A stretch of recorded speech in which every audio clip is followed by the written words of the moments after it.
매직을 하게 된 거예요. 그러니까 그때부터 좀 주변에서 보는 시선이 되게 많이 달라졌어가지고. 엄청 고백도 많이 받으셨어요. 아니, 고백은 안 하고. 아, 왜 고백 안 하지? 안녕하세요, 이정현이라고 합니다. 안녕하세요, 저는 이정현이라고 합니다. 랜선 팬미팅 첫 번째를 찾아오게 되는데요. 저는 일상에서 드는 생각들, 그리고 제 시선이 머무른 곳에서의 그런 생각들을 글로 써내려고 하고 있고요. 이번 책은 제 개인 저서로는 두 번째예요. 제목이 함부로 설레는 마음이라는 책이에요. 설렌다는 게 사람이나 사랑에 대해서 설레는 것도 맞지만, 저는 꼭 거기에 국한돼서 생각을 하고 싶지 않았어요. 그래서 사람이 어떠한 일을 시작하거나 도전할 때 겁먹지 않고 설렐 수 있었으면 하는 마음에서 이런 제목을 했고요. 사람에 관한 내용도 있고요. 물론 사랑에 관한 내용도 있고요. 그리고 나 자신에 관한 내용도 있고요. 그리고 제가 숨겨놓고 싶었던 여러 이야기들도 조금씩 써서 넣었어요. 네. 하나 읽어드릴게요. 너에게도 내 덕에 좋아진 것이 하나쯤 있었으면 좋겠다. 그게 내 삶에 떼어놓을 수 없는 것이 되어서 그때마다 너에게 빠짐없이 생각나고 싶다. 첫 책에 비해서요, 되게 슬픈 글이 좀 많아요. 작가님 처음 글 쓰는 건 어떻게 시작하셨나요? 이건 얘기가 사실 좀 긴데요. 179페이지에 곱슬머리라는 내용이 글이 있는데요. 그게 어떤 내용의 글이냐면은, 제가 어렸을 때 왕따를 당했던 적이 있어요. 그래서 그 기억에 관한 거를 글로 쓴 건데, 그때 이후로 제가 제 생각을 많이 표현 못하면서 지냈던 것 같아요. 그래서 돌아보고 나니까 제가 하고 싶어 했던 일들이 다 결국에는 저를 표현하는 일들이었다고요. 고등학교 때는 그림을 그리고 싶어 했었고요. 제가 생각했던 게 만들어진다는 것 자체가 저한테 엄청 큰 매력으로 다가왔던 것 같아요. 근데 집에서 미술학원 다니는 걸 반대하셔가지고 디자인은 못 배우고요. 대학교를 건축학과를 가는데, 건축학과도 크게 보면 디자인의 일종이거든요. 그렇게 건축을 배우다가 군대에 들어갔어요. 군대 얘기하면 재미없는데 근데 군대에서 제가 책을 되게 많이 읽었단 말이에요. 책을 한 200권 정도 읽었어요. 책을 읽으면서 매일 일기를 썼는데, 일기를 쓰다 보니까 그런 생각을 하게 된 거예요. 내 글도 누군가 읽어주면 글이 될 수 있을까, 그런 생각을 하고 난 뒤부터 혼자 글을 쓰기 시작했던 것 같아요. 그러다가 남들이 보는 공간에 올리게 됐고, 이렇게 누군가 보는 공간에 글을 올린다는 것 자체가 저한테는 엄청나게 큰 도전이었어요. 주변에서 나를 보는 사람들의 평소의 시선도 있었고, 완전히 모르는 사람이 내 글을 읽는다는 것 자체도 부끄럽기도 했고요. 근데 그 글들이 쌓이면서 결국에는 그 모습들도 좋아해주는 사람들이 생기더라고요. 그렇게 책을 처음으로 냈던 게 16년 말이었던 것 같아요. 첫 책은 아무래도 많이 서툴렀고요. 내 감정이나 내 생각을 꺼내놓는다고 꺼내놔도 어떤 예쁜 단어나 뭐 화려한 문장들 뒤에다가 이게 제 이야기라는 걸 좀 숨기고 싶어 했던 것 같아요. 그런데 그런 거에 비해서 이번 책에서는 그것보다 훨씬 더 날것의 나를 꺼내놓으려고 노력을 많이 했던 것 같아요. 인간관계가 힘들 때는 어떻게 해야 될까요? 인간관계가 힘들 때는 뭐 안 해야죠 뭐. 아, 장난이고요. 인간관계가 힘들 때는요, 저 같은 경우에는 거리나 시간을 두는 편이에요. 너무 그 앞에서 조급해하지 말고요, 좀 거리를 둬보면요, 그게 생기는 것 같아요. 내가 이 사람이 꼭 있어야 된다, 그 사람도 이 친구가 꼭 있어야 된다, 그런 걸 느끼는 순간이 오는 것 같아요. 그게 아니라면은 그대로 뭐 멀어질 수도 있겠고요. 근데 인간관계가 힘들다 인간관계가 힘들다 랄랄랄라 인간관계가 힘들다는 거는 보통 그런 경우가 많더라고요.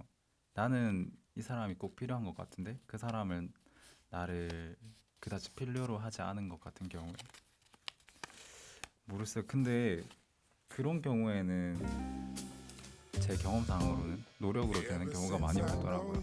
그래서 좀 편하게 생각하는 편이에요. 흘러가는 대로 해보는 데까지 해보고 안 되면 어쩔 수 없잖아요. 네. 이건데요. 작가님이 대학생 때 했던 좋은 경험이나 하지 못해서 후회하는 거 알려주세요.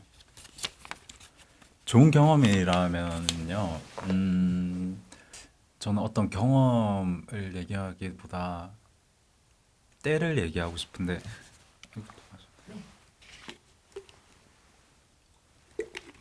저는 대학교 1학년 때 20살 때가 되게 좋았어요. 고등학교 때 항상 하는 게 점심시간에 농구하고 저녁까지 공부하다가 저녁 먹고 저녁에 농구하고 그 다음에 야자하고 맨날 이랬거든요. 그래서 아, 좀 놀고 싶은데? 이런 생각을 많이 했던 것 같아요. 아, 그리고 연애도 안 했었어요. 고등학교 때. 그래서 대학교 가자마자 미친 듯이 놀았죠. 첫사랑도 20살 때 했었고요. 맨날 같은 공간에서 같은 친구들 만나다가 새로운 공간에서 다른 사람들 만나고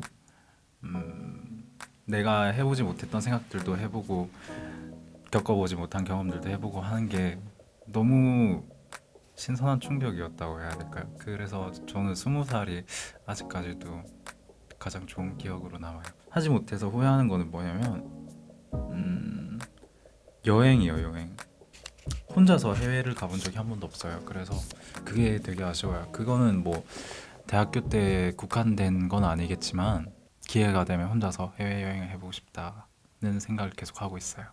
아, 그 되게 새로웠던 게 뭐냐면 제가 곱슬머리가 되게 심해요. 곱슬머리가 진짜 심해가지고 고등학교 때는 매일 머리를 밀고 다녔어요. 반삭을 하고 다녔는데 수능을 치고 처음으로 머리를 길러가지고 매직을 하게 된 거예요. 그러니까 그때부터 좀 주변에서 보는 시선이 되게 많이 달라졌어가지고 응? 약간 그랬던 것 같아요. 되게 기분 좋았어요. 엄청 고백도 많이 받으셨어요. 고백은 안 하고 아, 왜 고백 안 하지? 그렇게 예쁜 말들은 어디서 나오는 거예요? 제가 대답하기 좀 낯간지럽지 않나요? 제가 그런 생각을 되게 오래 해왔었어요. 아무래도 어렸을 때 따돌림을 당한 기억이 있으니까 나를 누군가가 미워하지 않았으면 좋겠다는 생각을 되게 많이 했었어요. 그래서 제 글들에도 보면은 되게 무겁거나 날카로운 단어가 많이 없어요. 절망이라거나 뭐 엄청 날카롭고 뾰족한 단어들 그런 거를 글 쓸 때 생각을 잘 안 하는 것 같아요. 물론 표현의 다양성을 생각하면 그런 단어도 잘 쓸 줄 알아야 맞는 건데 저라는 사람이 어쨌든 글에 들어가 있는 거니까 마음이 예쁘신 것 같아요. 이 아. 글을 보다 보면 어떻게 이렇게 표현을 하지? 그렇지도 않죠. 원래 내성적이세요? 내성적이었었죠. 근데 사람이 내성적인 거랑 내성적으로 보이는 건 다른 건데 중학교 때 그 일이 있었다고 쳐요. 그 이후로 제가 내성적인 사람이 됐는데 고등학교 때부터 그런 노력을 되게 많이 했어요. 내성적으로 보이지 말아야지. 그래서 점심시간 때문에 농가로 나가자 먼저 친구들한테 얘기했고 대학교 때도 올라가서 뭐 과대표나 이런 것도 도맡아서 했었거든요. 학생회라는 거. 근데 그런 게 다 숨기고 싶은 부분들이 있어서 오히려 더 겉으로 활달한 척 했던 것 같아요. 영화를 종종 이렇게 올리시는데 네. 아, 되게 오래 좋아했던 영화가 몇 개는 있어요. 또 비교적 최근에 잘 봤던 영화가 라라랜드랑 플로리다 프로젝트. 애기들이 나와요. 애기들이 한 초등학생 정도 나이 되는 애기들인데 그 아이들의 시선으로 세상이 비춰지는 거란 말이에요. 그런데 세상이라는 게 좋은 모습만 있는 건 아니잖아요. 안 좋은 모습도 있고 외면하고 싶은 모습들도 있는데 세상에서 그 아이들은 그거를 다 아이들의 시선에서 보니까 그걸 다 아름다운 것들로 받아들여지는 거예요. 우리가 지금 이걸 보면은 아, 세상이 이래서 될 일인가 이렇게 생각할 만한 일들도 아이 입장에서는 되게 아름답게 그려지고 그럴 수도 있는 일이 되고 그런 걸 보면서 많은 거를 생각했던 것 같아요. 그래서 그래서 한 번 더 보고 싶은 영화. 네. 그런 질문을 종종 들어요. 어떤 책을 제일 좋게 읽었어요? 항상 대답하는 게 삐천득님의 인연이라는 수필집인데, 수필집의 전체적인 분위기가 제가 쓰고 싶어 했던 글이랑 되게 비슷해요. 네, 진짜 비슷한 것 같아요. 아, 그럼. 그래요? 이 퀴즈는 근데 앞에 들으셨으면은 쉽게 맞출 수 있을 것 같기도 하고, 처음 글을 쓰기 시작했던 곳이랑요. 제가 전시에 참여를 했었거든요, 작년에.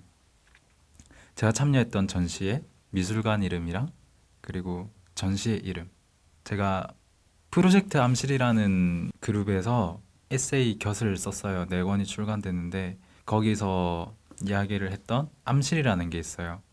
사람들이 각자 마음속에 어두운 방을 하나씩 가지고 산다 라는 생각을 했는데, 제가 가지고 살아가는 암실 2가지가 어떤 건지 맞추는 거고요. 그리고 이거 제가 내는 건데 사실 터무니없기도 해요.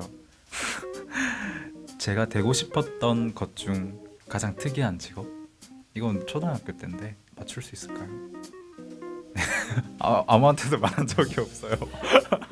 꼭 정답을 맞추지는 않아도 되고.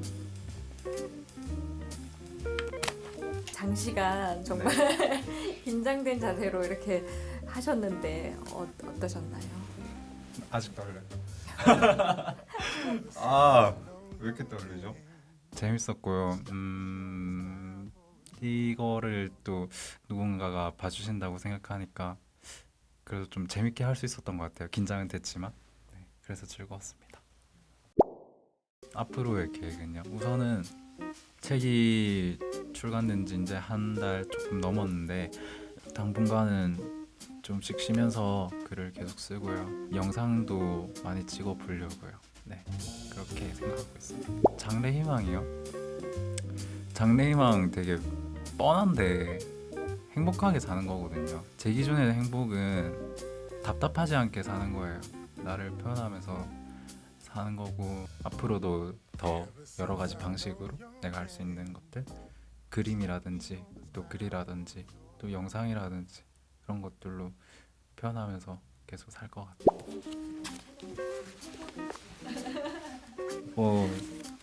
제 새끼인데요.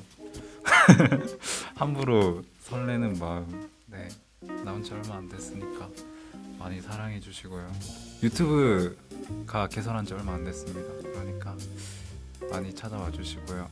네, 인스타그램도 많이 봐주세요. 이 랜선 팬미팅이라는 채널에서 이제 제가 첫 번째로 영상을 찍게 되는데요. 나와서 이런 얘기를 하는 기회가 많아질 것 같으니까 앞으로 이 채널도 많이 봐주시고요. 네, 감사합니다. 네, 여러분, 그래서 네, 뭐 어떻게 여러분 봐주셔서 너무 감사하고요. 앞으로 저는 또 다양한 여러 곳에서 찾아뵐 테니까요. 오래오래 만납시다. 네. 안녕.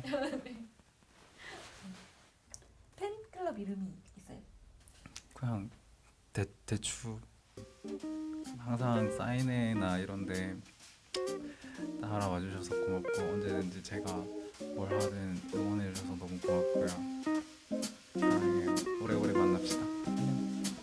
안녕.